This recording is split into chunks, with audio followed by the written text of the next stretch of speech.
Next bahas tuh cara berpikir orang-orang maju nih. Jadi orang-orang negara maju, Asia, Eropa, Amerika untuk menghadapi masalah dan berpikir ke masa depan. Masalah pertama nih masalah hukum. Pasti kalau negara yang belum semaju itu, negara berkembang, pasti ada kecenderungan orang itu gak suka mengandalkan hukum. Kalau seandainya kita berkelahi dengan tetangga pukul-pukulan seandainya. Kalau kita tinggal di negara maju, simple mon. Telepon polisi, suruh polisi selesaiin. Seandainya di negara berkembang, lu telepon polisi gak salah lu. Telepon polisi ini urusannya ribet loh. Iya. Ini panjang sendiri. Ini kan bisa selesai 2 jam nih, jadi 2 tahun nih kalau beres-beres, bener gak? Hai guys, welcome back to channel kami Hubungan Manusia dengan gue Desmond. Dengan saya Hartono. Kali ini kita mau jawab pertanyaan. Oke. Tapi pertanyaannya satu aja nih. Satu aja, soalnya pertanyaannya satu tapi berbobot. Ya, berbobot nih. Jadi jawabnya ini harus 1 episode. Iya. Kalau nggak cukup, ntar kita 2 episode lah. Nah, jadi ini kebetulan video dari video terakhir kita ada yang bahas tentang beban hidup generasi sandwich nih. Nah, jadi pertanyaannya itu next bahas tuh cara berpikir orang-orang maju nih. Jadi orang-orang negara maju, Asia, Eropa, Amerika untuk menghadapi masalah dan berpikir ke masa depan. Iya. Dannya ini kita belum bahas. Jadi itu dulu. Itu dulu banyak. Nah, soalnya banyak nih. Jadi pertanyaan dari Joro nih. Thank you Joro atas pertanyaannya. Jadi kita ada rangkumin lah ya ke mungkin 4 hal gitu loh yang bikin beda di negara maju dan juga di negara berkembang. Jadi masalah pertama nih masalah hukum. Oke. Nah, jadi masalah hukum ini contoh nih Han. Ini di negara Singapura contohnya. Misalkan gitu ya. Kita kecopetan.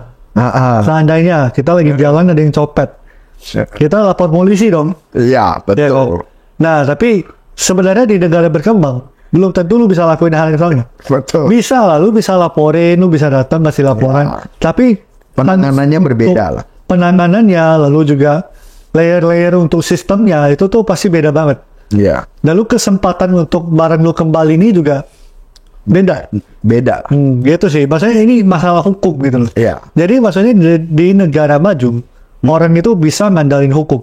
Betul. Karena hukumnya ini mungkin ada juga kalau kita nonton dokumentari yang curang apa ya ada aja. Ada. Tapi tetap akan persentasenya jauh lebih besar untuk bisa diandalkan. Betul. Nah, gimana menurut lu ini? Kita anggap lah ya, kita bandingin negara maju dengan perindapan maksudnya, dengan negara perindapan, negara berkembang, negara yang belum semaju itu. Oke. Pasti kalau negara yang belum semaju itu, negara berkembang, pasti ada kecenderungan orang itu gak suka mengandalkan hukum. Jadi ambil contoh, kalau seandainya kita berkelahi dengan tetangga pukul-pukulan seandainya. Kalau kita tinggal di negara maju, simple mon. Telepon polisi, suruh polisi selesaiin.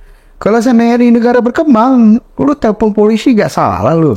Telepon polisi ini urusannya ribet loh. Iya. Ini panjang sendiri. Ini kan bisa selesai 2 jam nih, jadi 2 tahun nih kalau beres-beres, bener gak?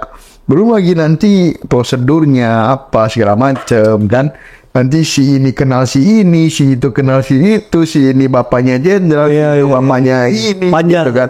Panjang, bener gak? Jadi kalau seandainya di negara berkembang, apa yang dilakukan? Mereka akan menghindari hukum biasanya sebisa mungkin. Jadi mereka biasanya akan selesaikan kekeluargaan, dibicarakan. Belum tentu lebih jelek, tetapi dalam hal hukum, kalau negara maju itu sangat mengandalkan hukum. Oke. Bahkan hak asuh anak pun biasanya diperebutkan dalam hukum. Kalau di negara berkembang, biasanya itu dibicarakan antara suami istri. Iya. Baru nanti dibicarakan di pengadilan. Secara kekeluargaan dulu gitu. Tapi kalau seandainya di negara maju pasti diperebutkan. Nah, hal-hal seperti itu. Jadi kebiasaan untuk mengandalkan hukum dan tidak mengandalkan hukum. Iya. Ini hal biasa. Ini berasa banget sih. Maksudnya teman-teman juga yang nonton pasti bisa rasain.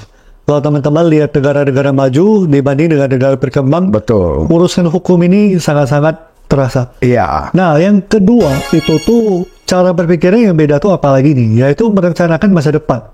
Mungkin di negara berkembang ini memang nggak teredukasi kali ya. Betul. Lebih kurang lah, lebih minim. Kita nggak bilang ini sama sekali nggak ada, tapi dibanding di luar negeri ini agak jauh sih. Maksudnya di negara yang maju itu udah lebih diajarin dari kecil gitu. Iya.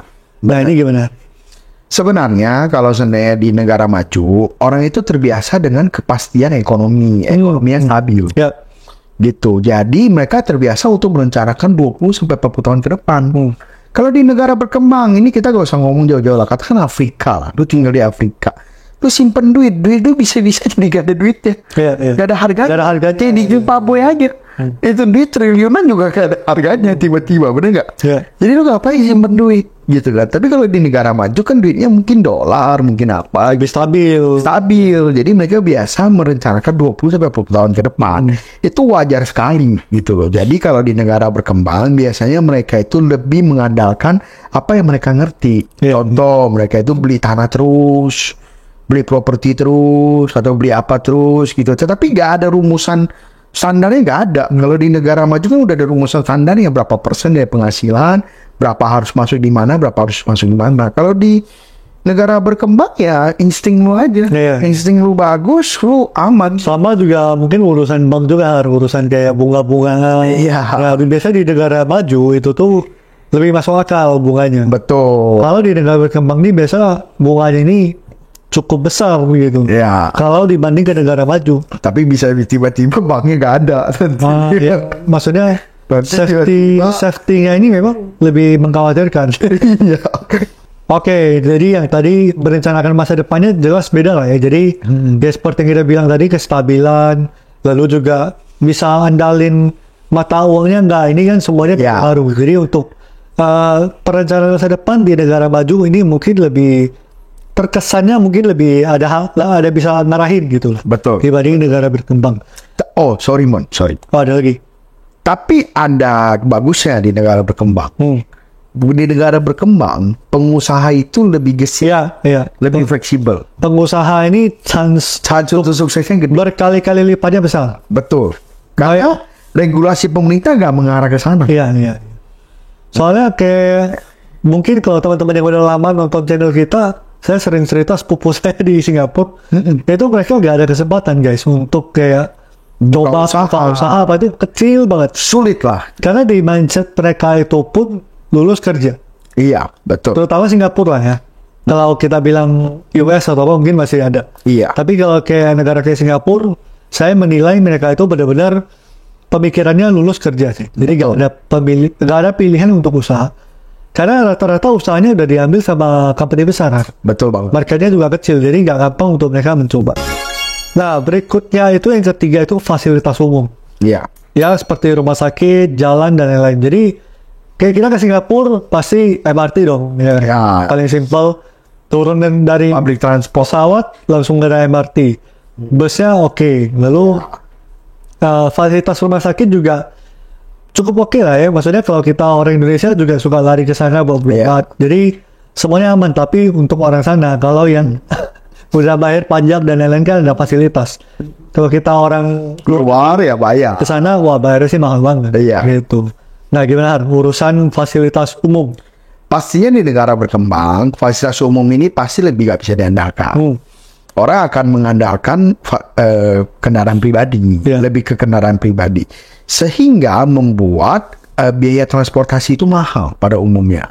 Sedangkan di negara maju, itu biasa orang menggunakan transportasi umum. Sehingga persentase dari pengeluaran kita untuk transportasi umum, transportasi itu akan berkurang jauh persentasenya. Ambil contoh, kalau seandainya kita di Singapura, kita penghasilan tuh UMR sono tuh 40-60 jutaan, 50 juta lah. Mereka paling habis transport sebulan itu 2-3 juta. Jadi kan cuma 5%. Kalau kita kan beda. Kalau kita mau pakai transportasi umum bisa. Tapi kan nggak senyaman di Singapura. Nah, sedangkan kalau kita pakai kayak kita bawa mobil lah. Kita katakan gaji gak usah UMR lah. Kalau UMR bawa mobil kan nggak mungkin. Gaji 20 juta aja, biaya mobil di Jakarta rata-rata 2 juta sampai 3 juta. Bisa 10%. Beda gitu loh dengan kayak di Singapura dan negara-negara maju lainnya. Makanya kenapa kalau di negara berkembang itu biasanya transportasi itu masih jadi isu. Sedangkan di negara maju semua orang bisa pakai transportasi. Dulu pertama kali saya ingat waktu saya ke Hong Kong pertama kali, saya itu amazed. Gila, ada yang namanya MRT. canggih banget. Orang kemana-mana semua pakai MRT.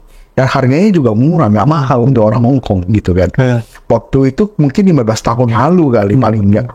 Nah, sebenarnya Indonesia, Jakarta juga menuju ke arah kan. Iya, iya. Karena MRT kan mulai dibuat, apa macam. Semoga ke depannya ya kita bisa jadi negara maju juga. Iya. Semoga maksudnya ya pembangunannya bisa dilanjutin terus. Betul. Jadi infrastruktur ini juga menentukan banget majunya sebuah negara gitu. Betul. Masa depan negara ini penting banget. Iya, iya. Selain itu mungkin soal pensiun juga. Iya. Soal pensiun ini juga maksudnya mereka kan dipaksa bayar sekian persen Iya. dari penghasilan langsung dipotong. Ya memang untuk nanti pas mereka tua bisa dikasih. Betul. Seperti itu ya. Cuman ya Gak ada yang tuanya gembel lah. ya maksudnya negara maju tuh bedanya ya mereka itu ada yang bisa mereka andalkan di situ. Iya. Kalau kita ini ya mau gak mau nih bisa dibilang harus siapin sendiri. Betul banget. Ya atau enggak ngandalin anak gitu.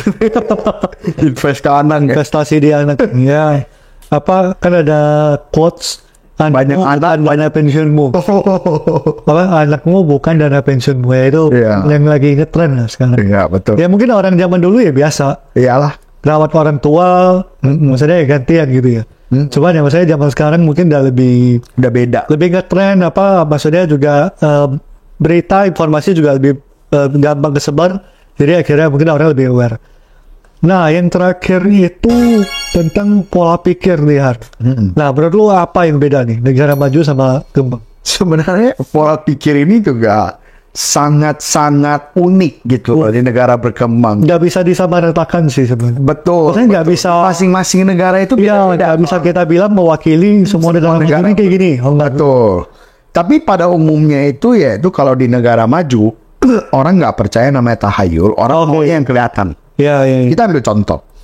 Banyak dari negara-negara berkembang itu kalau seandainya kita ketemu orang sehat-sehat besok muntah darah, kita ngomongnya wah ini disantet nih. Kalau di negara maju udah pasti dites, jangan-jangan TBC, bener nggak? Jangan TBC tiba-tiba muntah darah, ataupun jangan-jangan ada luka di dalam lambung tiba-tiba muntah darah. Terus kalau seandainya orang di negara berkembang kan masih banyak percaya kalau seandainya ini nggak boleh, itu nggak boleh, atau enggak kalau seandainya orang nggak bisa tidur, kepikiran setan terus, apa itu berarti dihantui yang gitu-gitu. Itu di negara maju itu sama sekali mereka udah nggak percaya. Ya, ya. Mereka ngerasa ini semua ini bullshit, tahayul gitu. Jadi mereka merasa bahwa ya kalau seandainya kayak gitu lu cari dokter, mungkin lu capek, kurang tidur, ataupun mungkin lu itu ada gangguan, ada masalah mental dan lain-lain gitu loh. Sebenarnya miris kita melihat bahwa di negara berkembang banyak dukun-dukun atau banyak apapun itulah ya ahli-ahli itu memanfaatkan situasi seperti ini juga gitu loh, sehingga ini menjadikan jadi kisruh lah, jadi ini gitu, jadi rusuh. Ya salah satunya mungkin juga yang paling sering, yang paling umum adalah bahas agama. Iya, Maksudnya kalau di negara maju itu lebih nggak segampang itu untuk disetirin pakai isu agama. betul, Kalau di negara berkembang itu jauh lebih mudah. benar, Pakai isu ras, agama, dan lain-lain itu ini paling mudah. benar. Jadi juga heran kalau teman-teman di berita sering dengar soal isu-isu seperti ini ya. Memang kayak gitu. Iya, ya, tapi ya kita belajar lah. Dan Indonesia kan juga, maksudnya juga menuju ke negara maju. Makanya kenapa kalau kita bisa lihat, Indonesia tuh udah mulai berkurang hal seperti itu. Udah mulai maju gitu loh. Kita juga udah bukan negara berkembang yang seperti dulu lagi. Jadi kita itu udah bisa dibilang kita tuh udah melepas landas lah. Iya, iya. Jadi ada bagusnya juga kan. Kita gak mulai mengandalkan hal-hal seperti itu lagi. Betul. Oke, itulah ya soal bedanya pemikiran negara maju dan berkembang. Jadi mungkin masih banyak lah ya yang nggak bisa kita cover dalam satu kali. Mungkin next kita bakal bahas lagi lah. Tapi teman-teman coba komen menurut kalian apa lagi nih yang mungkin belum kita masukin. Jadi ntar kita bisa bahas di video berikut. Atau kalau ada pertanyaan lagi, boleh juga di komen, ntar kita coba bahas. Itu aja guys, jangan lupa di like, di subscribe, dan di share ke teman kalian yang butuh denger ini. Sampai ketemu di video berikut. Thank you. Thank you.